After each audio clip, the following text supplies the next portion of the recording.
आपके साथ प्रगति ठाकुर और आप मेरे साथ देख रहे हैं छत्तीसगढ़ और मध्य प्रदेश में तेजी से अपनी अलग पहचान बनाने वाला चैनल इंडिया टाउन न्यूज। आप सभी का स्वागत करते हुए आइए सबसे पहले डालते हैं आज की प्रमुख खबरों पर एक नजर। धनतेरस पर गुलजार हुए बाजार, रौनक के बीच खूब हुई खरीदारी। भगवान धनवंतरी की होती है पूजा, अचल संपत्ति बनाने का है खास महत्व।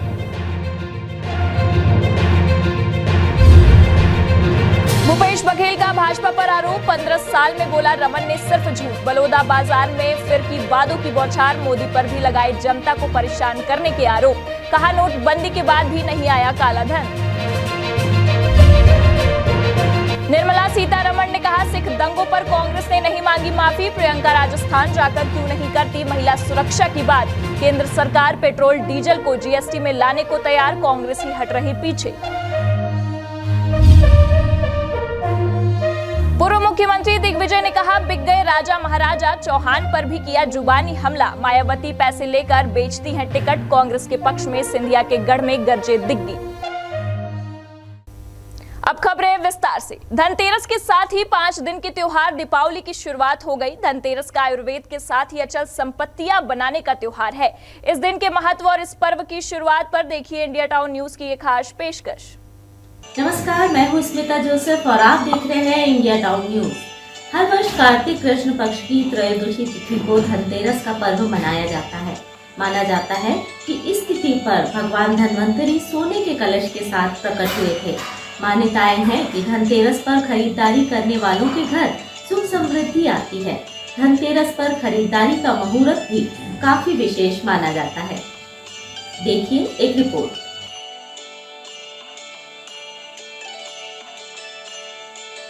कथा के अनुसार भगवान धनवंतरी समुद्र से अपने हाथों में अमृत कलश लेकर प्रकट हुए थे। जिस दिन भगवान धनवंतरी अमृत कलश लेकर प्रकट हुए वह कार्तिक मास के कृष्ण पक्ष की त्रयोदशी तिथि थी। इसलिए धनतेरस के दिन धनवंतरी देव के पूजन का विधान है। भगवान धनवंतरी जब प्रकट हुए थे तो उनके हाथों में कलश था। धनतेरस पर शुभ मुहूर्त से बर्तन और सोने चांदी के अलावा वाहन, जमीन, जायदाद के सौदे, लग्जरी चीज और घर में काम आने वाली अन्य दूसरी चीजों की खरीदारी करना शुभ माना जाता है। मान्यता है कि धनतेरस के दिन खरीदी गई चल अचल संपत्ति में 13 गुना वृद्धि होती है। धनतेरस पर सोना चांदी बर्तन खरीदना कुबेर यंत्र के बराबर होता है। इसके अलावा झाड़ू खरीदना भी शुभ माना जाता है। धनतेरस के दिन भगवान धनवंतरी, माता लक्ष्मी, कुबेर, यमराज और भगवान गणेश की पूजा होती है। माना जाता है कि इसी दिन घर और बाहर 13 दीपक जलाने से बीमारियों को दूर किया जा सकता है। शास्त्रों के अनुसार इस दिन भगवान धनवंतरी का जन्म हुआ था, इसलिए इसे धनतेरस के त्योहार के रूप में मनाया जाता है। भगवान धनवंतरी को विष्णु के अंश अवतार भी कहा जाता है।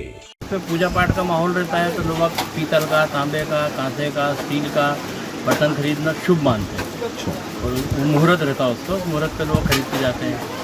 कई लोग अब ऐसे हैं कि भीड़ के चक्कर में पहले ही बुक करा के जाते हैं, कल आके वो लोग चीज़ें उठाएंगे क्योंकि देख नहीं पाते सामान।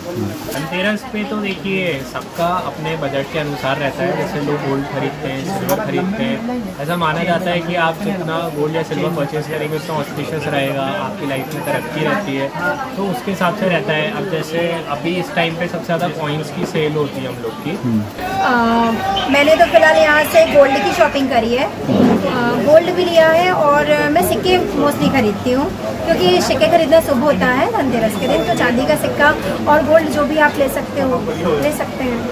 धनतेरस पे हम लोग ज्वेलरी लेते हैं, बर्तन लेते हैं, तो लक्ष्मी की पूजा होती है। तो मानते हैं कि धनतेरस पे खरीदारी करने से धन बढ़ता है, संपदा बढ़ती है।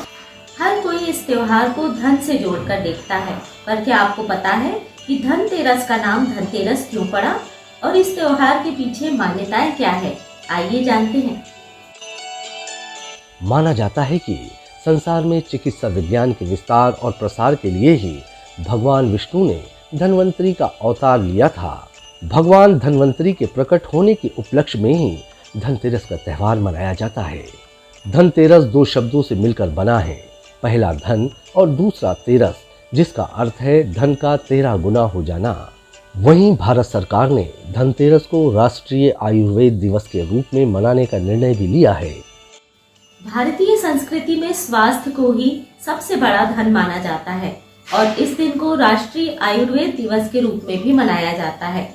ये कहावत आज भी प्रचलित है कि पहला सुख निरोगी काया, दूजा सुख घर में माया। इसलिए दीपावली में सबसे पहले धनतेरस को महत्व दिया जाता है, क्योंकि स्वास्थ्य ही हमारा सबसे बड़ा धन है।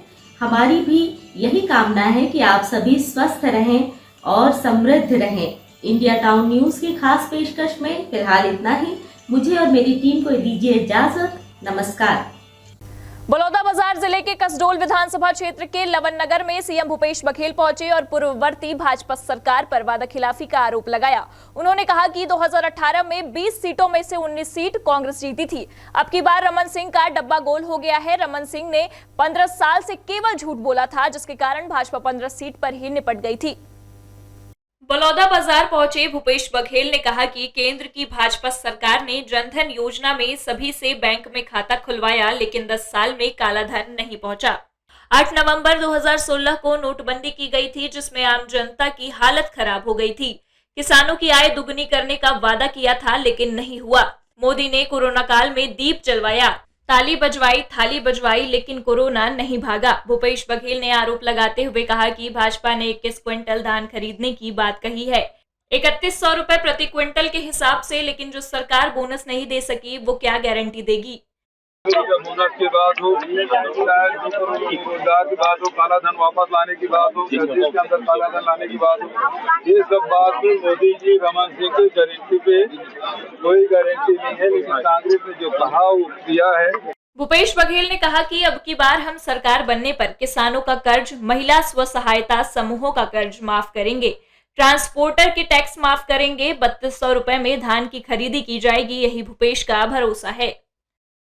माफी की बात हो, चाहे 25 रुपये खरीदने की बात हो, बिजली बिल हाफ की बात हो, चाहे 4000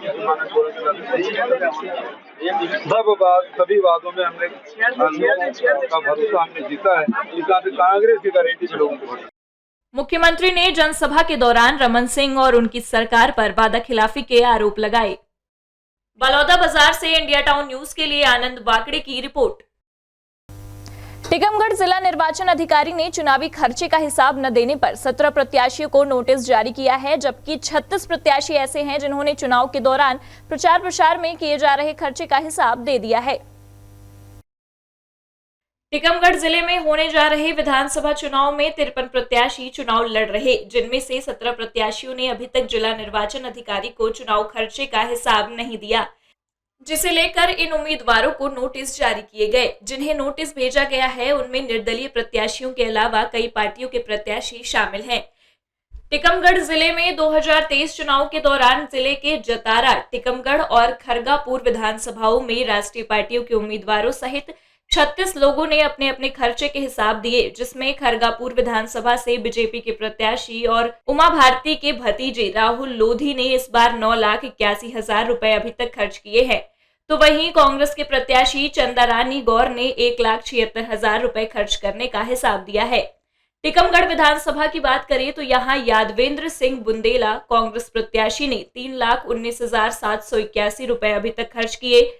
तो वहीं राकेश गिरी गोस्वामी भारतीय जनता पार्टी प्रत्याशी ने 6,82,000 रुपए खर्च किए। जतारा विधानसभा से श्रीमती किरण अहिरवार कांग्रेस प्रत्याशी ने अभी तक 2,65,000 रुपए खर्च करने का हिसाब दिया। तो हरिशंकर खटीक बीजेपी प्रत्याशी ने अभी तक 2,15,000 रुपए खर्च करने का ब्यौरा दिया है। निर्वाचन विभाग द्वारा इस बार प्रत्येक प्रत्याशी को 40-40 लाख रुपए खर्च करने की सीमा निर्धारित की गई है। टीकमगढ़ से इंडिया टाउन न्यूज के लिए सूर्य प्रकाश गोस्वामी की रिपोर्ट। भोपाल में हुजूर विधानसभा राजधानी की बड़ी सीटों में से एक है। यहां कुल मतदाता 3,70,348 हैं। इस सीट से 6 उम्मीदवार अलग अलग पार्टी और निर्दलीय रूप से मैदान में है, लेकिन असल मुकाबला बीजेपी और कांग्रेस के बीच में है। यहां से लगातार बीजेपी नेता रामेश्वर शर्मा जीत हासिल करते आ रहे हैं। इस बार भाजपा ने उन्हें फिर प्रत्याशी बनाया है। वहीं कांग्रेस ने दूसरी बार नरेश ज्ञानचंदानी पर भरोसा जताया है। संवाददाता फरहान खान ने हुजूर विधानसभा में जाकर जनता के मन की बात को टटोलने की कोशिश की है। इस वक्त हम राजधानी की हुजूर विधानसभा में मौजूद हैं आपको बता दें ये बहुत बड़ी विधानसभा है, यहाँ पे मतदाताओं की तादाद 3,70,000 से ज्यादा है। बीजेपी ने अपने सिटिंग एमएलए रामेश्वर शर्मा को यहाँ से अपना प्रत्याशी बनाया है।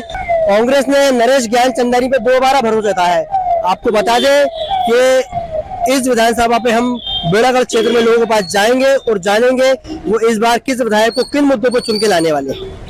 हुजूर विधानसभा से किस विधायक को चुनने वाले हैं? रामेश्वर शर्मा। रामेश्वर शर्मा जी। किन मुद्दों पे आप वोट करने वाले हैं? बहुत अच्छा काम किया सर, उन्होंने आज तक सबकी सपोर्ट की है, छोटा हो या बड़ा हो को सहयोग दिया है। रामेश्वर शर्मा। रामेश्वर शर्मा ही आएंगे। रामेश्वर शर्मा ही आएंगे इधर। किन मुद्दों पे आप वोट करेंगे? विकास विकास हुआ यहाँ पे सर। वो नहीं है क्योंकि सर दोनों पार्टी ऐसी है, अधिकतर हम बीजेपी को देख सकते हैं सर, बीजेपी क्योंकि वो विकास के कार्य कर रही है। इस बार हुजूर विधायक से हमारे रामेश्वर शर्मा जी है जो बहुत अच्छे काम कर रहे हैं, लोगों की भलाई के लिए काम कर रहे हैं। बहुत अच्छी सड़कें बन चुकी है, लोगों का विकास हो रहा है और हर चीज की व्यवस्थित मतलब जो परेशानी थी धीरे धीरे खत्म होते जा रही है। देखिए भाई साहब, मैं तो अभी समर्थन कांग्रेस को कर रहा हूँ। ठीक, इस बार आपका वोट कांग्रेस को। मेरा किन वोट मुद्दों पे आप कांग्रेस को वोट करने वाले हैं? यही मुद्दे पर कि पिछले करीबन 10 साल से बीजेपी विधायक रहे हैं तो कुछ काम दिखा नहीं हमें इस प्रकार, इसलिए इस बार चेहरा बदलेगा। इस बार चेहरा बदलना भी चाहिए ना। रामेश्वर शर्मा बीजेपी जी। किस मुद्दों पर वोट डालने वाले हैं? उन्होंने सुविधा दी है। सुविधाएं पंजे पंजे को ला रहा हूँ। नरेश ज्ञानचंदानी। नरेश ज्ञानचंदानी। अब चेहरा बदलेगा। चेहरा बदलेगा, पूरा माहौल बदल रहा है पूरे मध्य प्रदेश में। किन मुद्दों के साथ आप वोट? महंगाई महंगाई पूरा सबसे पहले महंगाई का मुद्दा है, उसके बाद भी बेरोजगारी है। बहुत सारी ऐसे है समस्या जो अभी तक 18 साल में नहीं हो पाई है, उनको इस बार पूरे प्रदेश में बदलाव हो रहा है। मैं तो विकास के और राष्ट्रीय हित में वोट डालूंगा, रामेश्वर शर्मा जी को ही दूंगा। मैं तो बीजेपी बजरंग दल का आदमी, कहाँ जाऊंगा मैं भाई। किन मुद्दों के साथ आप वोट? विकास के मुद्दों के साथ। विकास के मुद्दे। प्रदेश में किसकी सरकार बनवा रहा है? अब बीजेपी की बनेगी सरकार। देखो हम तो बोलते जो विकास करेगा हम तो उसको देने को तैयार हैं, राष्ट्रीय हित में। हम तो अभी और कोई ऑप्शन है अपने पास? है कोई? बताओ मेरे को, कुछ है तो आप बताओ। इस बार कांग्रेस को चुनने वाले हम। कांग्रेस को चुनने वाले हैं जी। किन मुद्दों पर वोट डालेंगे कांग्रेस? किन मुद्दों पे? घर की समस्या, हर चीज की, पेट्रोल की, हर सामान की, हर इसकी, इसके लिए कांग्रेस को ही वोट देंगे हम। नया चेहरा चाह रहा है। नया चेहरा चाह रहे हैं। नाराजी तो हो गई ना, 2000 बिल आएगा तो नाराजी होगी ना। बिल ज्यादा आ रहा है। फिर एक इंसान लोगों को पूछो कल सारा दिन किधर रहते बेटा, और अकेली, कोई मेरे घर में परिवार नहीं है। रामेश्वर शर्मा जी ने वास्तविकता में यहाँ पे विकास का कार्य किया है और ये बीजेपी का गढ़ माना जाता है, क्योंकि अपने सिंधी भाई भी है नरेश ज्ञानचंदानी, और पिछले 5 साल पहले भी जो है इन दोनों की टक्कर बहुत जबरदस्त हुई थी, लेकिन अपने जो है वो रामेश्वर शर्मा जी चुनाव जीते थे और इसके बाद जो है उन्होंने यहाँ पे विकास कार्य बहुत अच्छा किया है। सर अब वो तो मालिक की मर्जी है, जहाँ पे निशान लगवा दे। मतलब ये फैसला आप वहाँ जाके करेंगे। किन मुद्दों पर वोट देंगे? क्या मुद्दा है? महंगाई मुद्दा है? कोई मुद्दा नहीं है अपने को, चाहे महंगाई हो या सस्ता ही चल रहा तो चाय है। बस मेन मुद्दा यही है अपने को काम करना। अगर कांग्रेस आएगी तो भी काम नहीं छुड़वाएगी, बीजेपी आएगी तो भी काम नहीं छुड़वाएगी। कांग्रेस ने अपने मैनिफेस्टो में कहा है कि 100 यूनिट माफ करेंगे, 200 यूनिट पे सब्सिडी। अरे सब बातें हैं, हमें विश्वास नहीं होता इन बातों पे। रामेश्वर शर्मा। किन मुद्दों पर वोट डालेंगे आप? भाई अगले 5 साल में जो काम किए हैं उस हिसाब से रामेश्वर शर्मा ही सही है हमारे हिसाब से। तो रामेश्वर शर्मा। किन मुद्दों को लेकर आप वोट डालने वाले हैं? हिंदू सम्राट है और काम बोलता है। हुजूर विधानसभा से बेड़ागढ़ क्षेत्र में हमने लोगों के मन को टटोलने की कोशिश की है और लोगों से हमने जाना कि वो इस बार कौन से प्रत्याशी को विधायक के रूप में देखना चाहते हैं और प्रदेश में किसकी सरकार बनाना चाहते हैं। ऐसे ही हम लोगों के पास जाएंगे और आप तक लोगों की मन की बात लेकर आएंगे। बने रहिए इंडिया टाउन न्यूज के साथ। भोपाल के लिए फरहान खान। नरसिंहपुर सिहोरा पुलिस चौकी के अंतर्गत टेकापार तिराहा के पास हुई अंधी हत्या का खुलासा पुलिस ने कर दिया है। यह हत्या तंत्र मंत्र के चक्कर में की गई थी, जिसके लिए युवक को बहला फुसला कर ले जाया गया था। आज के वैज्ञानिक युग में भी लोगों के मन में तंत्र मंत्र इतना हावी हो जाता है कि वो इसके चलते गंभीर वारदात को अंजाम देने से भी नहीं चूकते। ऐसा ही कुछ मामला सामने आया है नरसिंहपुर जिले में, जहां पुलिस ने टेकापार में हुई अंधी हत्या की गुत्थी को सुलझाने में सफलता पाई है। पुलिस के अनुसार तंत्र मंत्र साधना के लिए 21 वर्षीय अंकित कौरव की नरबली दी गई थी। आरोपियों ने अंकित को बहला फुसला कर कहा कि रुपयों के लिए पहले उंगली काट कर बलि देनी होगी, जिसके बाद अंकित कौरव रुपयों के लिए तंत्र मंत्र साधना और उंगली कटवाने के लिए राजी हो गया। आरोपियों ने अंकित कौरव को प्रसाद में नींद की गोली खिलाकर बेहोश कर दिया, जिसके बाद बेहोश अंकित कौरव का बका से सिर काट कर और उंगली काट कर अंकित के सिर के बाजू में रख दिया। पूछताछ में आरोपियों ने बताया कि नरबली देने के लिए गांव के मेड़े को पार करना पड़ता है, इसीलिए मृतक की बलि देने वे इसे टेकापार तिराहा पर लाए थे। इस हत्या की घटना में 2 आरोपी सुरेंद्र पिता हल्के कुशवाहा उम्र 40 वर्ष निवासी सिमरिया, दूसरा आरोपी भगवान दास उर्फ रम्मू पिता शंकर लाल कुशवाहा उम्र 45 वर्ष निवासी सिमरिया थाना करेली को पुलिस ने गिरफ्तार कर लिया है और उन्होंने अपना जुर्म भी कबूल लिया है।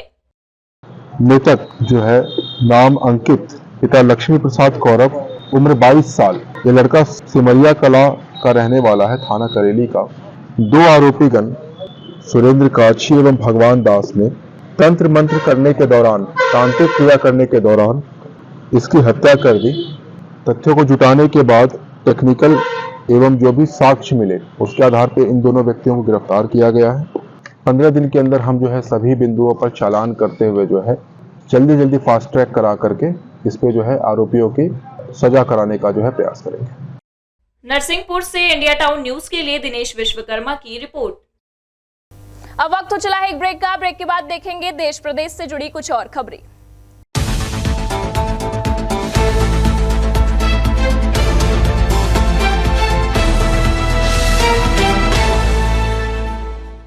ब्रेक के बाद आपका स्वागत है। प्रियंका जी यहां आकर भ्रष्टाचार, महिला सुरक्षा, अत्याचार की बात करती हैं। क्या उन्होंने ये बातें राजस्थान जाकर की हैं? 1984 के सिख दंगों के लिए केवल मनमोहन सिंह ने माफी मांगी और किसी ने भी आज तक माफी नहीं मांगी। यह बात केंद्रीय वित्त मंत्री निर्मला सीतारमण ने इंदौर में कही। विधानसभा चुनाव के मद्देनजर इंदौर आई निर्मला सीतारमण ने यह भी कहा है कि पेट्रोल डीजल को जीएसटी में लाने के केंद्र पक्ष में है, लेकिन कांग्रेस से पूछो कि वो हमेशा इसका विरोध क्यों करते हैं। विधानसभा चुनाव के सिलसिले में इंदौर आई केंद्रीय वित्त मंत्री निर्मला सीतारमण ने संभागीय मीडिया सेंटर पर मीडिया से कई मुद्दों पर बात की। इस दौरान मुख्य रूप से कांग्रेस पार्टी उनके निशाने पर रही। निर्मला सीतारमण ने कांग्रेस की राष्ट्रीय महासचिव प्रियंका गांधी के मध्य प्रदेश में आकर करप्शन और महिला सुरक्षा का मुद्दा उठाने पर कहा कि प्रियंका जी राजस्थान में कभी करप्शन, महिला सुरक्षा को लेकर सवाल नहीं पूछती, ऐसा क्यों? दलित महिला के खिलाफ कितना हो रही है भयंकर। पढ़ने में, न्यूज़ पढ़ने में, टीवी देखने में डर लगता है कि ऐसे कैसे भी हो सकता है, और उसके ऊपर राजस्थान सरकार ने कोई कुछ कार्रवाई नहीं करती। मगर प्रियंका वाड्रा राजस्थान में जाकर के उनके सीएम से एक प्रश्न पूछती नहीं है, बाहर लेक्चर देती। 1984 के सिख दंगे के लिए कांग्रेस की ओर से केवल पीएम मनमोहन सिंह ने माफी मांगी और किसी ने नहीं माफी मांगी। कांग्रेस और पूर्व सीएम कमलनाथ को क्या कभी पीड़ित सिखों की चीख पुकार सुनाई नहीं आती कि 84 दंगे के बाद उसका माफी मांगने वाले कौन है भैया? कांग्रेस से ओर से, कांग्रेस के ओर से माफी कौन मांगा? पूर्व प्रधानमंत्री मनमोहन सिंह जी, जो सिख, कोई और नहीं मांगा। पेट्रोल डीजल को जीएसटी के दायरे में लाने के सवाल पर वित्त मंत्री ने कहा कि अरुण जेटली के समय से भाजपा पेट्रोल डीजल को जीएसटी में लाने के पक्ष में है, लेकिन उसके स्लैब का निर्णय जीएसटी काउंसिल करेगा। कांग्रेस हमेशा से इसका विरोध करती रही है। कांग्रेस राज्य जीएसटी काउंसिल की बैठक में नहीं आते, इसलिए यह सवाल उनसे पूछा जाना चाहिए। पेट्रोल डीजल के ऊपर माननीय अरुण जेटली जी जब कानून ले आए तब ही बोले केंद्र सरकार जीएसटी में पेट्रोल डीजल ले आने के पक्ष में है, इसीलिए मैं कानून में प्रावधान कर देती हूँ जीएसटी आना है। अब बाकी है एक ही विषय, जीएसटी काउंसिल के द्वारा उसका रेट कर दो फिक्स, 5% है, 12% है, 18% है, जो भी हो जीएसटी काउंसिल तय करें, तब से लागू होगा पेट्रोल डीजल में जीएसटी। सो बीजेपी के पार्टी या बीजेपी के सरकार जो बनती है, हम तो मांग रहे हैं कि जीएसटी आने दो, मगर इसको रोकने वाले कौन है? और अगर ये प्रियंका गांधी जी बोलते हैं, जाके हर कांग्रेस पार्टी के सरकार से बोलना चाहिए कि जीएसटी काउंसिल में आकर बोलो कि ले आओ पेट्रोल डीजल को जीएसटी में। वो काउंसिल में उस पक्ष में बात नहीं करती है, बीजेपी पक्ष में है कि जीएसटी में इसको इंक्लूड करने का। इसलिए निर्मला सीतारमण ने यह भी कहा कि महंगाई रोकने के लिए केंद्र सरकार लगातार प्रयास कर रही है। ऐसा नहीं है कि चीजों की कीमतें और कम नहीं हो सकती, लेकिन प्याज, टमाटर, दाल के भाव कंट्रोल करने के लिए प्रयास किए जा रहे। महंगाई को कंट्रोल करने में बहुत ही ग्रुप ऑफ मिनिस्टर्स के द्वारा हम मेजर्स लेते हैं। मैं ये मानती हूँ कि और कम हो सकता है, मगर ये जो आप बोल रही हो वो ठीक नहीं है, महंगाई इतना है वह। निर्मला सीतारमण ने यह तक कहा कि जब कहीं किसी राज्य में कांग्रेस की सरकार बनती है तो एक परिवार के लिए एटीएम शुरू हो जाता है। इसके अलावा केंद्रीय वित्त मंत्री ने लाडली बहना योजना, कांग्रेस के वचन पत्र, भोपाल गैस त्रासदी से जुड़े सवालों का जवाब भी दिया। इस दौरान भाजपा के राष्ट्रीय मीडिया पैनलिस्ट राकेश सिंह, सांसद शंकर लालवानी, चुनाव प्रबंधन समिति के नगर संयोजक बाबू सिंह रघुवंशी, प्रदेश मीडिया प्रभारी दीपक जैन टीनू, गोविंद मालू, नरेंद्र सलूजा, आलोक दुबे, प्रेम व्यास, रितेश तिवारी, नितिन द्विवेदी, वरुण पाल आदि उपस्थित रहे। इंदौर से इंडिया टाउन न्यूज के लिए देवाशीष की रिपोर्ट। पूर्व मुख्यमंत्री दिग्विजय सिंह ने शिवपुरी जिले के पोहरी विधानसभा क्षेत्र के बैराड़ कस्बे में चुनावी जनसभा की, जहां उन्होंने ज्योतिरादित्य सिंधिया, सीएम शिवराज सिंह चौहान और बीएसपी सुप्रीमो मायावती पर जुबानी हमला किया। कांग्रेस प्रत्याशी कैलाश कुशवाहा के समर्थन में एक चुनावी आम सभा को संबोधित करने के दौरान पूर्व मुख्यमंत्री दिग्विजय सिंह ने केंद्रीय मंत्री ज्योतिरादित्य सिंधिया पर निशाना साधते हुए कहा कि राजा महाराजा बिक गए, लेकिन आदिवासी, दलित और गरीब जनता नहीं बिकी। क्या हमारा आदिवासी और दलित बिकाऊ है? ये सम्मान के साथ जीना जाता है, ये बिकाऊ नहीं है, ये टिकाऊ लोग हैं। हमारा विधायक बिक गया, आदिवासी नहीं बिकेगा। सीएम शिवराज सिंह चौहान पर तंज कसते हुए उन्होंने कहा कि मध्य प्रदेश में मामा एकमात्र ऐसे किसान हैं जो 1 एकड़ जमीन में 2 करोड़ रुपए की फसल उगाते हैं। और बेईमानों ने सरकार जब गिरा दी तो उसके बाद वो योजना इन्होंने बंद कर दी। अरे योजना अच्छी थी, किसानों का कर्जा माफ हो रहा था, तो आपको क्या अधिकार था ये योजना बंद करने का? लेकिन अगर सरकार कांग्रेस की बनती है तो फिर से वो योजना शुरू करके जिनका कर्जा माफ नहीं हुआ उनको कर्जा माफ करके दिखाएंगे। बीएसपी सुप्रीमो मायावती पर उन्होंने विधानसभा चुनाव में टिकट बेचने का आरोप लगाते हुए कहा कि पैसे दे दो और टिकट ले जाओ। पूर्व मुख्यमंत्री दिग्विजय सिंह ने जनता से कांग्रेस प्रत्याशी को जिताने की अपील की, जहां कांग्रेस पार्टी के प्रत्याशी भी उनके साथ मौजूद रहे। शिवपुरी से इंडिया टाउन न्यूज के लिए कुलदीप गुप्ता की रिपोर्ट। गुना के चाचौड़ा विधानसभा क्षेत्र में दिल्ली के मुख्यमंत्री और आम आदमी पार्टी के राष्ट्रीय संयोजक अरविंद केजरीवाल ने बीनागंज में पार्टी प्रत्याशी ममता मीणा के पक्ष में रोड शो किया। केजरीवाल ने कहा, मध्य प्रदेश की जनता आपको मौका दे, हम दिल्ली और पंजाब की तरह यहां भी शानदार काम करके दिखाएंगे। दिल्ली पंजाब में मुफ्त और 24 घंटे बिजली आती है, ये सब मध्य प्रदेश में भी हो सकता है और इसकी चाबी आपके हाथ में है। भाजपा और कांग्रेस पर निशाना साधते हुए केजरीवाल ने कहा कि हमने दिल्ली में 5 साल में जो काम कर दिखाए ये दोनों पार्टियां 75 साल में भी नहीं कर पाई, क्योंकि इनकी नीयत खराब थी। हमारी सरकार बनती है तो मध्य प्रदेश में धनिया क्षेत्र को बढ़ावा देने के लिए उद्योग खोलेंगे और लंबित पार्वती सिंचाई योजना को पूरा करेंगे। इस दौरान पंजाब के मुख्यमंत्री भगवंत मान और पार्टी के राष्ट्रीय संगठन महासचिव डॉक्टर संदीप पाठक भी मौजूद रहे। तो यहाँ पे धनिया के क्षेत्र में उद्योग खोले जाएंगे ताकि यहीं पे प्रोसेसिंग हो सके और यहाँ पे बच्चों को रोजगार भी मिलेगा और आपको अच्छा दाम भी मिलेगा धनिया का। गुना से इंडिया टाउन न्यूज के लिए रणवीर चंदेल की रिपोर्ट। छत्तीसगढ़ में दूसरे चरण का मतदान प्रदेश की 70 विधानसभा सीटों में होना है, जिसे लेकर प्रशासन हर क्षेत्र में अलर्ट मोड पर है। धमतरी जिला प्रशासन के द्वारा शांतिपूर्ण ढंग से मतदान संपन्न कराने गुंडे बदमाशों को जिले से बाहर भेजने की शुरुआत कर दी गई है। दूसरे चरण के विधानसभा चुनाव को ध्यान में रखते हुए जिला प्रशासन सक्रिय हो चुका है। शांतिपूर्ण मतदान संपन्न हो, इसके लिए गुंडे बदमाशों को जिले से बाहर भेजने की शुरुआत की गई है। कलेक्टर ऋतुराज रघुवंशी ने छत्तीसगढ़ राज्य सुरक्षा अधिनियम 1990 की धारा 5 क और ख के तहत 4 बदमाशों को जिला बदर किया है। इन चारों बदमाशों को 1 साल के लिए धमतरी और रायपुर, बालोद, कांकेर, गरियाबंद, दुर्ग की राजस्व सीमाओं से हट जाने का आदेश दिया गया। इन आरोपियों में चिंतामणि यादव, मनोज नागरची, वागीश यादव और संजय साहू शामिल हैं। चुनाव के लिए जिला बदर के लिए जो प्रतिवेदन पुलिस हमारे कार्यालय से जिलाधीश कार्यालय गया होता है, जिसमें कलेक्टर के साहब के द्वारा 4 लोगों के खिलाफ जिला बदर का ऑर्डर किया गया है।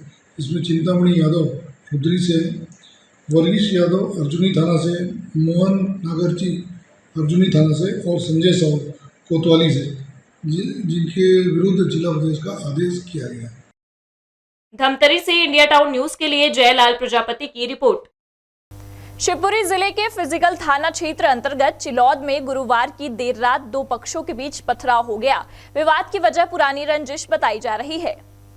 शिवपुरी के चिलौद क्षेत्र में एक ही समाज के 2 पक्षों के बीच पुरानी रंजिश चली आ रही है, जो समय समय पर विवाद की वजह बनती है। चिलौद क्षेत्र में दोनों पक्षों के बीच खूनी संघर्ष जैसी घटनाएं सामने आती रहती है। समाज के दोनों पक्षों के बीच गुरुवार की रात भी विवाद की शुरुआत पहले तो आपस में गाली गलौज से हुई और फिर देखते ही देखते दोनों पक्षों के बीच पथराव शुरू हो गया। सूचना मिलते ही मौके पर फिजिकल थाना से पुलिस के जवान पहुंचे। इसके बावजूद पथराव कर रहे लोग नहीं माने। तत्काल इसकी सूचना कंट्रोल रूम पर दी गई। सूचना के बाद मौके पर पहुंचे पुलिस फोर्स को देख पथराव कर रहे लोग भाग खड़े हुए। इसके बाद बीएसएफ ने मोर्चा संभालते हुए फ्लैग मार्च निकाला। फिजिकल थाना पुलिस ने दोनों पक्षों के खिलाफ मामला दर्ज किया है। ये फिजिकल थाने के चिनौर एरिया है, जिसमें कि 2 पक्ष आपस में ही जो है लड़ गए हैं। यहाँ पे मुस्लिम पक्ष के कुछ लोग यहाँ पर रहते हैं। दोनों में पुरानी कोई रंजिश है इनके दोनों के बीच में। उस रंजिश के कारण ये लोग आज आपस में पथराव किए हैं। पथराव के बाद पुलिस यहाँ पे मौके पहुँची है, कंट्रोल किया है, नियंत्रण किया है।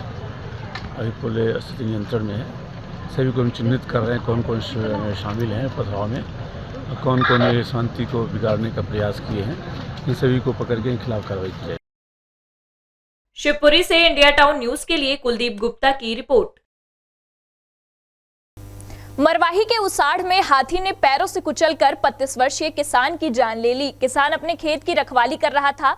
देर रात हाथी ने रखवाली कर रहे दंपति पर हमला कर दिया, जिससे किसान की मौके पर ही मौत हो गई, जबकि पत्नी घायल है। मरवाही वन मंडल के मरवाही वन परिक्षेत्र में हाथी के हमले से एक किसान की मौत हो गई। किसान अपने खेत में बने मचान में अपनी पत्नी के साथ रात के समय खेत की रखवाली कर रहा था। तभी मरवाही के जंगल में कई दिनों से विचरण कर रहे 2 हाथियों में से एक खेत में आ धमका और खेत की रखवाली कर रहे किसान दंपति पर हमला कर दिया। हाथी के हमले से अशोक खैरवार की मौके पर ही मौत हो गई। बाद में किसान को मरवाही अस्पताल लाया गया। मामले में स्थानीय ग्रामीण और मृतक की घायल पत्नी का कहना है कि गांव में वन विभाग ने हाथी होने की सूचना और मुनादी नहीं कराई थी, जिसकी वजह से किसान की मौत हुई है। नहीं हुआ है भैया, तो बताते तो हम पता चल जाता कि हाथी आ रहा है। सोए थे, अचानक पहुंच गए। कितने समय का घटना है यह, और घर से लगभग कितना दूर था आप लोगों का जो जहां ये घटना हुआ है? 100 मीटर होगा। 100 मीटर। कि जब हमारे उसाड़ पंचायत से छातापट पर से 7-5 किलोमीटर के दायरे में था हाथी, तो विभाग वालों को सूचना देना चाहिए था उधर के लोगों को, लेकिन कोई सूचना नहीं दिया गया, न कोई जानकारी दिया गया, न किसी को अलर्ट किया गया। ये कब की घटना है भैया? ये कल 1:30 बजे रात की। और अधिकारी कर्मचारी वहाँ उपस्थित थे? विभाग वाले नहीं पहुँचे हैं वहाँ पे, वो बाद में पहुँचे हैं 4 बजे आसपास। अगर मोहल्ले वालों को जानकारी हुआ होता तो सभी सतर्क हो गए होते वहाँ पे। हाथी के द्वारा ये घटना नहीं किया जाता। कितने लोग घायल हैं भैया उसमें?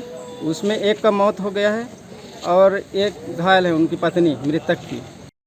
वन विभाग ने तात्कालीन राहत राशि देकर शीघ्र मुआवजे की बात कही है। साथ ही कहा है कि यदि किसी के द्वारा लापरवाही हुई होगी तो उस पर कार्रवाई की जाएगी।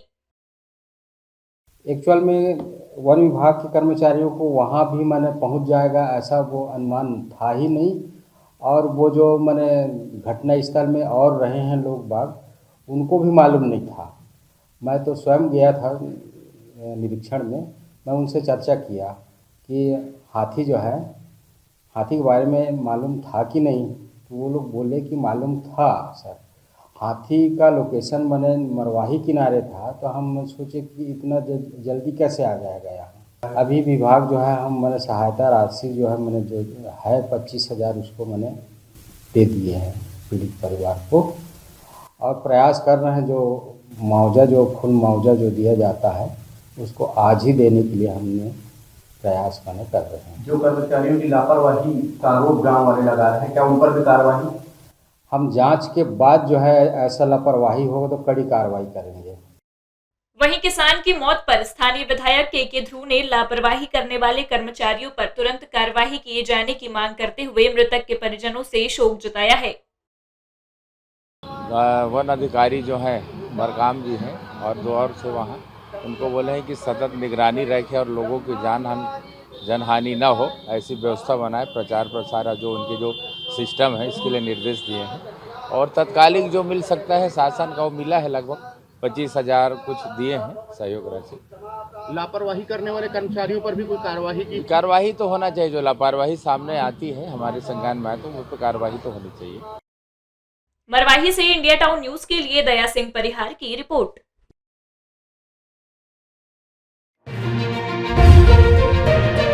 राहुल गांधी के आने से होता है भाजपा को फायदा, प्रदेश में भाजपा को मिलेगी 190 से ज्यादा सीट। कैलाश ने प्रियंका और राहुल पर किया तंज, कांग्रेस की कोई विश्वसनीयता नहीं बची। प्रियंका ने मामा को बोला कंस, कहा मुझे 5 साल दो, फकीर से दिला दूंगी निजात। 18 साल में भाजपा पर प्रदेश में कोई काम न करने का आरोप, मीडिया को भी कब्जे में करने की कही बात। निर्वाचन कार्य में नहीं बर्दाश्त की जाएगी लापरवाही, 1,500 कर्मचारियों को दिया कारण बताओ नोटिस, सही जवाब न मिला तो होगी सख्त कार्रवाई। कोरबा में मचा हड़कंप।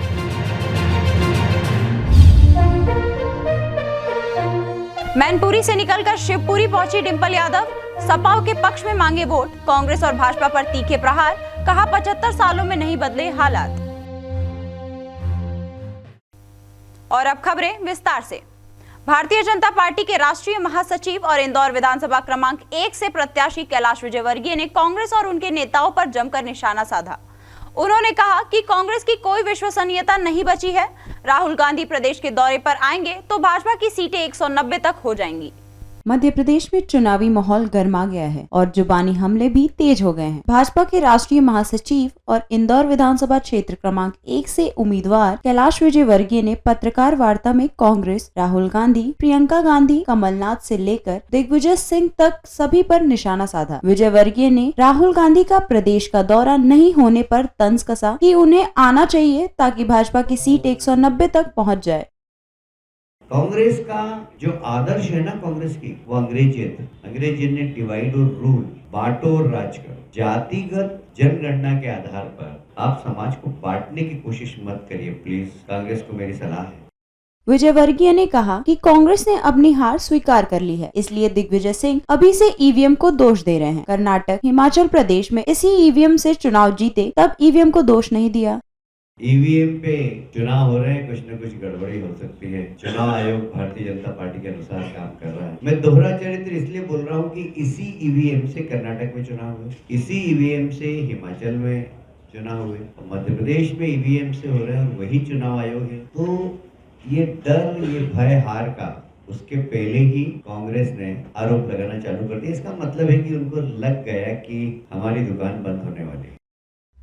कैलाश विजयवर्गीय ने कांग्रेस और उसके नेताओं को चुनावी हिंदू बताया। उन्होंने कहा कि राहुल गांधी को जनेऊ पहनना, आरती करना, चनामृत लेना नहीं आता। वे सिर्फ अभिनय करते हैं और अभिनय से कोई नेता नहीं बनता। पूरा राहुल जी का कैरेक्टर देख लीजिए, वो कहीं पर जनेऊ पहन लेते हैं, उनको आरती उतारना भी नहीं आता, आरती उल्टी उतारते हैं, फिर कोई पीछे से कहता है, उनको चरणामृत लेना भी नहीं आता। नर्मदा जी पूजा में जब उनको चरणामृत दिया तो उन्होंने इधर उधर देखा और फिर चरणामृत पिया है। कैसे पीते हैं? देखिए, नेता और अभिनेता में अंतर। आप अभिनय मत करिए, नेतृत्व करिए। आप अभिनेता बनकर नेता बनना चाहते हैं। विजयवर्गीय ने कहा कि राहुल गांधी ने मंदसौर में कहा था कि 10 दिनों में किसानों के कर्ज माफ नहीं हुए तो मुख्यमंत्री को हटा देंगे। बाद में ये काम सिंधिया जी ने किया। सिंधिया जी राहुल गांधी के मित्र हैं। दोस्ती निभाते हुए उन्होंने कमलनाथ को हटाया। राहुल जी ने किसान सम्मेलन में मंदसौर में कहा था कि 8 दिन में अगर कर्जा माफ नहीं हुआ तो मुख्यमंत्री हटा दो। राहुल जी की इच्छा फिर सिंधिया जी को पूरी करना पड़ी कि हटा दिया उन्होंने मुख्यमंत्री। दोस्ती तो निभाना पड़ती है ना। इसके अलावा भी कैलाश विजयवर्गीय ने कई मुद्दों पर कांग्रेस और उसके नेताओं को घेरा। इंडिया टाउन न्यूज के लिए इंदौर से वी देवाशीष। कांग्रेस पार्टी के राष्ट्रीय महासचिव प्रियंका गांधी ने सतना जिले के चित्रकूट विधानसभा क्षेत्र के मिचकुरियन ग्राम में विधानसभा प्रत्याशी के समर्थन में चुनावी सभा को संबोधित करते हुए बीजेपी सरकार पर जमकर हमला बोला। उन्होंने कहा कि कांग्रेस सरकार लाओ और फकीरों से छुटकारा पाओ।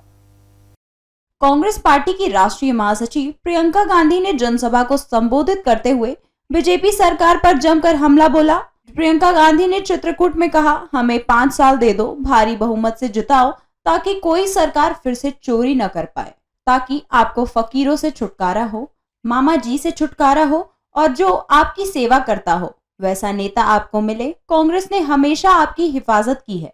एमपी सरकार रिश्वतखोरी से चल रही है। सीएम कहते हैं कि हम मामा हैं, रिश्ता निभाने से बनता है वरना कंस भी मामा है। मुझे मतलब नहीं कोई अपने आप को फकीर बोले, मामा बोले। देश की संपत्ति गिने चुने लोगों को सौंप दी। मेरे लिए तो आप भ्रष्ट हो, काम नहीं करेंगे, धर्म के नाम पर वोट मांग लेंगे। 18 साल से मध्य प्रदेश में भाजपा सरकार है, इसलिए इनके मन में ये बात बैठ गई है कि हम काम क्यों करें। सुनाना चाहती हूँ जो कांग्रेस पार्टी इस चुनाव में जो घोषणाएं कर रही है, और मैं चाहती हूँ कि आप ध्यान से सुने और समझें कि किस आधार पर हम ये गारंटी करें। ये जरूर कहना चाहती हूँ कि मैंने इनका काम खुद देखा है, खूब दौड़ाया इनको, 24 घंटे काम कराया, कभी काम करने से पीछे नहीं हटे, कर्मठ है।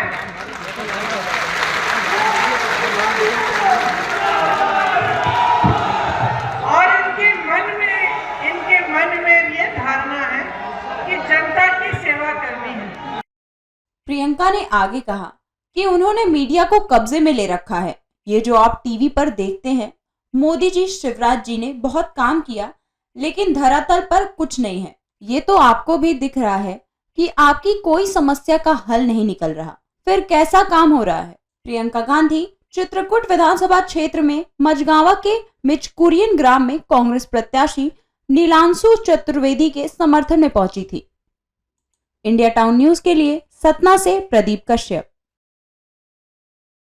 रायपुर के एकात्म परिसर में हिमाचल प्रदेश के पूर्व मुख्यमंत्री जयराम ठाकुर ने प्रेस वार्ता कर कांग्रेस की घोषणाओं पर तंज कसते हुए कांग्रेस की गारंटी और घोषणाओं पर उठाया सवाल। हिमाचल प्रदेश में विधानसभा चुनाव के पहले कांग्रेस ने जो वादे किए, 11 माह बाद भी उस पर अमल नहीं हुए। कांग्रेस ने हिमाचल में 10 गारंटी की बात की थी, जिनमें से 1500 रुपए महीने हिमाचल की सभी महिलाओं को देने की बात कही थी। कांग्रेस की ये गारंटी अभी तक पूरी नहीं हुई। जयराम ठाकुर ने कहा, 5 साल में 5 लाख नौकरी की गारंटी दी गई थी, यानी हर साल 1 लाख नौकरी की बात कही थी, लेकिन अभी तक एक भी नौकरी नहीं मिली। वहीं 10,000 आउटसोर्स से नौकरी कर रहे लोगों को बाहर कर दिया गया। सेब का समर्थन मूल्य की बात कही थी, लेकिन अब हिमाचल के मंत्री का कहना है कि सेब का कहीं एमएसपी तय नहीं है, इसलिए यह संभव नहीं है। गाय का दूध 80 और भैंस का दूध 100 रुपए लीटर में खरीदने की बात कही थी, लेकिन अभी तक 35 रुपए लीटर में बिक रही है।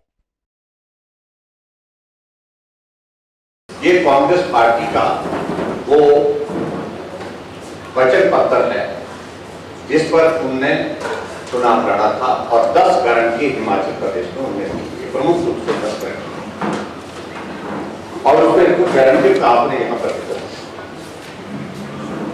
सबसे पहले मैं शुरुआत करना चाहूंगा जिसका जिक्र आपने सुना भी होगा यहाँ पर, 2 बात है कि हिमाचल प्रदेश में अगर कांग्रेस पार्टी की सरकार बने, पहली कैबिनेट की पहली बैठक में 1500 रुपए प्रदेश की 18 साल से ऊपर की सभी महिलाओं के खाते में जनवरी के महीने में, यानी कि चुनाव लगभग हिमाचल प्रदेश में 1 साल पहले हुआ था, 11 महीने पहले। तो ये बात उन्हें कही। आज हिमाचल प्रदेश में कांग्रेस पार्टी की सरकार का कार्यकाल 11 महीने का पूरा हो गया, लेकिन एक भी महिला के खाते में 1 रुपया अब तक नहीं आया। जयराम ठाकुर ने कांग्रेस को जमकर घेरते हुए उस पर वादा खिलाफी के आरोप लगाए। इंडिया टाउन न्यूज के लिए रायपुर से प्रेम निर्मलकर। इंडिया के सबसे बड़े reality show India got talent के सीजन 10 का खिताब छत्तीसगढ़ के अंबुचमाड़ा मलखम अकेडमी ने अपने नाम कर लिया है। जब मलखम अकेडमी के हुनरबाज वापस लौटे तो इस टीम का शासकीय अनुसूचित जनजाति सेवक संघ, महिला जनशक्ति समूह मावा मिलेट कैफे, आदिवासी समाज और कांकेर वासियों ने भव्य स्वागत किया। छत्तीसगढ़ के सबसे पिछड़े इलाके में सुमार अबूझमाड़ के गुमनाम और तंग जगहों से निकलकर इंडिया के सबसे बड़े talent reality show India got talent की ट्रॉफी छत्तीसगढ़ अबूझमाड़ मलखम अकेडमी के धुरंधरों ने अपने नाम की।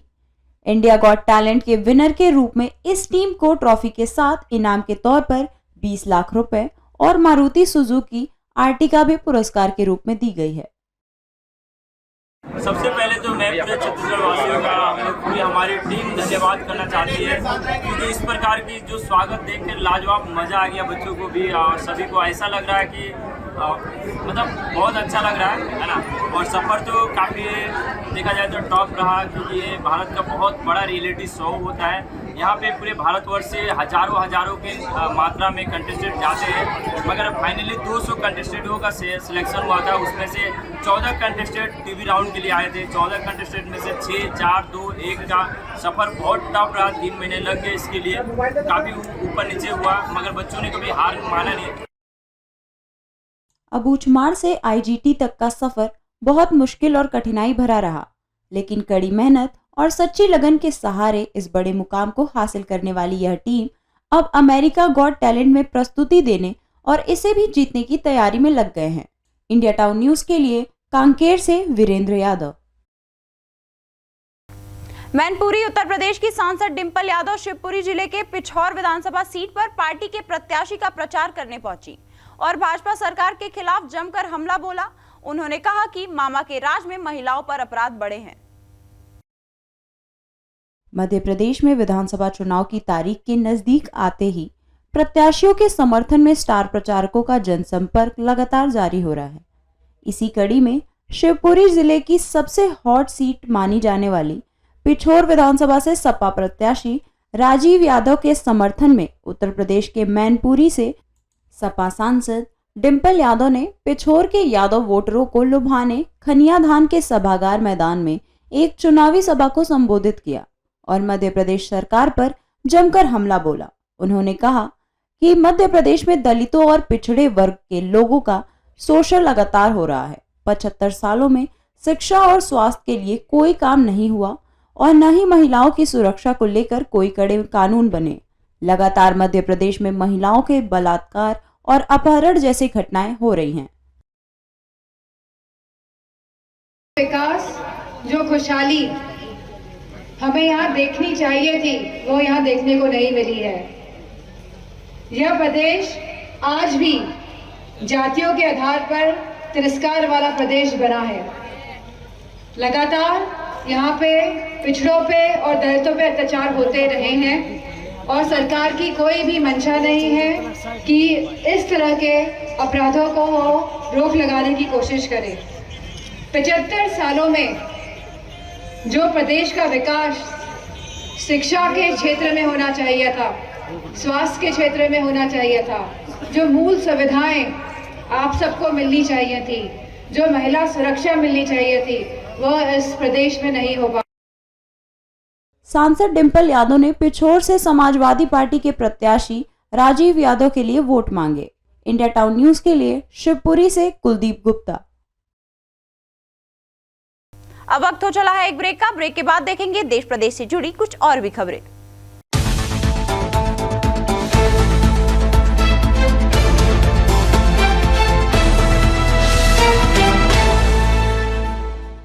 ब्रेक के बाद आपका स्वागत है।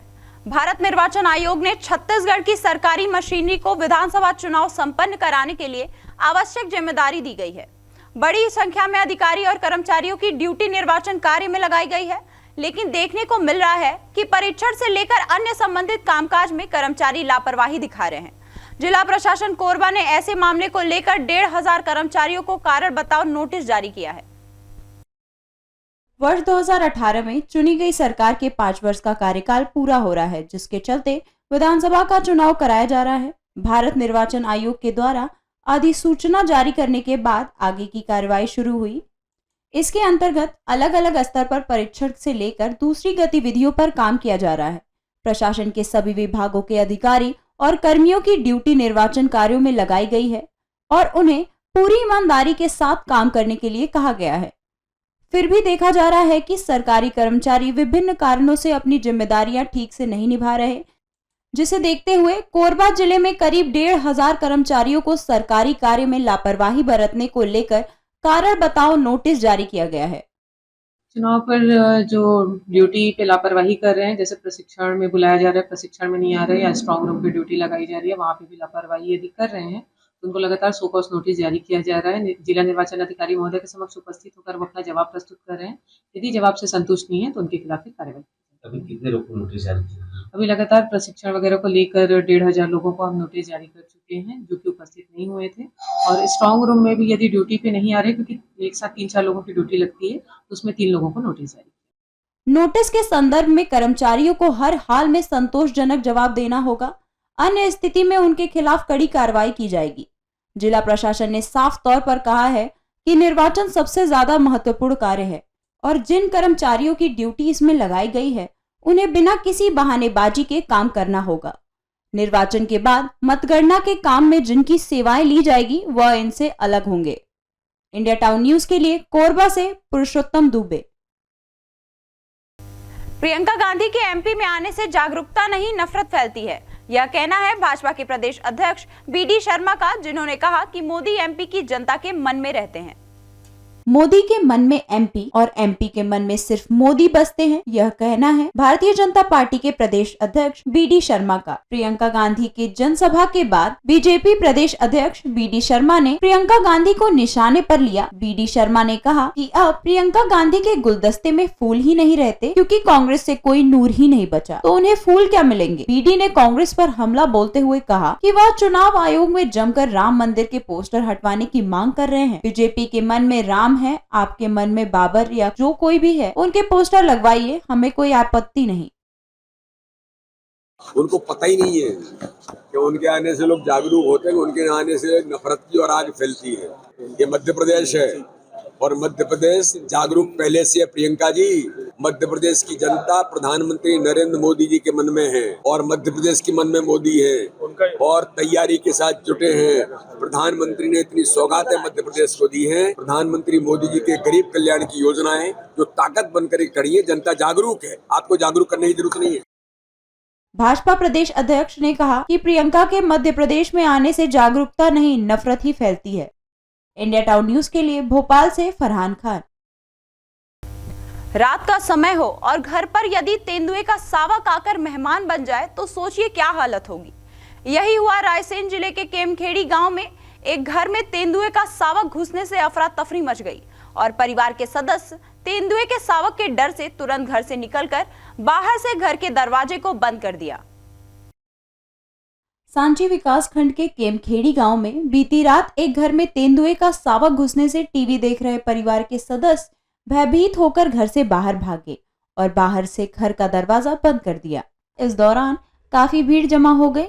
वन विभाग की टीम ने भीड़ को वहां से हटाकर ग्रामीणों के साथ मिलकर लगभग 2 घंटे चले रेस्क्यू के बाद तेंदुए के सावक को पहले तो भगाने की कोशिश की गई। जब वह नहीं भागा तो वन विभाग की टीम ने उसे पकड़कर अपने कब्जे में ले लिया। तब जाकर कहीं ग्रामीणों ने राहत की सांस ली। ग्राम खेमखेड़ी में सूचना प्राप्त हुई हमें शाम को कि एक तेंदुए का बच्चा घर के अंदर है जो ग्रामवासियों ने बड़ी सूझबूझ से उसको गांव के अंदर कमरे के अंदर बंद कर दिया और समय पर वन विभाग को टीम को सूचित किया। वन विभाग की टीम समय पर पहुंची और उन्होंने तेंदुए के बच्चे को रेस्क्यू कर लिया है। सुरक्षित रूप से उसको वन विहार ले जा रहे हैं। घर में घुसे तेंदुए के बच्चे को ग्रामीणों के सहयोग से रेस्क्यू कर सुरक्षित पकड़ लिया गया है, जिसे वन विहार भोपाल लेकर जा रहे हैं। तेंदुए के शावक की उम्र लगभग 1 साल बताई गई। इंडिया टाउन न्यूज के लिए रायसेन से नसीम अली।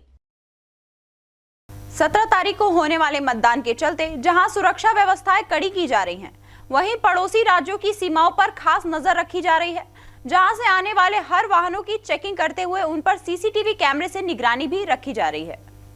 विधानसभा चुनाव के चलते पहले ही सुरक्षा के इंतजाम सख्त किए गए हैं। खासतौर पर राज्यों की सीमाओं पर कड़ी चेकिंग की जा रही है। धमतरी और उड़ीसा की सीमा पर भी 24 घंटे निगरानी जारी है। आबकारी, राजस्व और पुलिस के कर्मचारी एक गाड़ियों की कड़ी चेकिंग कर रहे हैं। सीसीटीवी से भी निगरानी की जा रही है। इस दौरान मीडिया से चर्चा करते हुए अधिकारी ने बताया कि आदर्श आचार संहिता लागू होने के बाद जिला निर्वाचन अधिकारी के आदेश पर लगातार उड़ीसा बॉर्डर में अधिकारियों द्वारा निरीक्षण किया जा रहा है। इसी को आगे बढ़ाते हुए निरंतर 24 घंटे एफएसटी, एसएसटी और आबकारी की टीम उड़ीसा बॉर्डर की चेकिंग पर लगी है। धान खरीदी की भी शुरुआत होने के कारण मंडी की टीम भी बॉर्डर पर चेकिंग कर रही है, जिससे दूसरे राज्यों का धान स्थानीय मंडी में पहुंचे।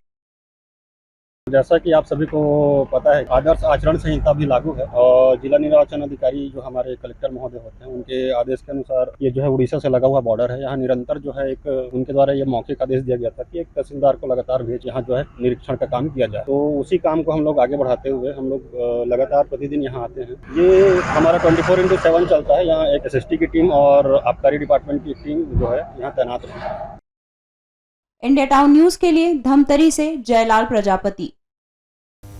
निर्माणाधीन मकान में सुबह भारी भरकम मगरमच्छ घुस आया। घर में मगरमच्छ की सूचना पर ग्रामीणों की भीड़ जुट गई। इस बीच गांव वालों ने वन विभाग को सूचित किया। करीब 1 घंटे बाद वन विभाग का अमला मौके पर पहुंच गया और मगरमच्छ का रेस्क्यू किया गया। मामला मंदसौर जिले के नारायणगढ़ थाना क्षेत्र के कल्याखेड़ी गाँव का है। काल्याखेड़ी गांव में प्रभुलाल गुज्जर के निर्माणाधीन मकान में भारी भरकम मगरमच्छ घुस आया।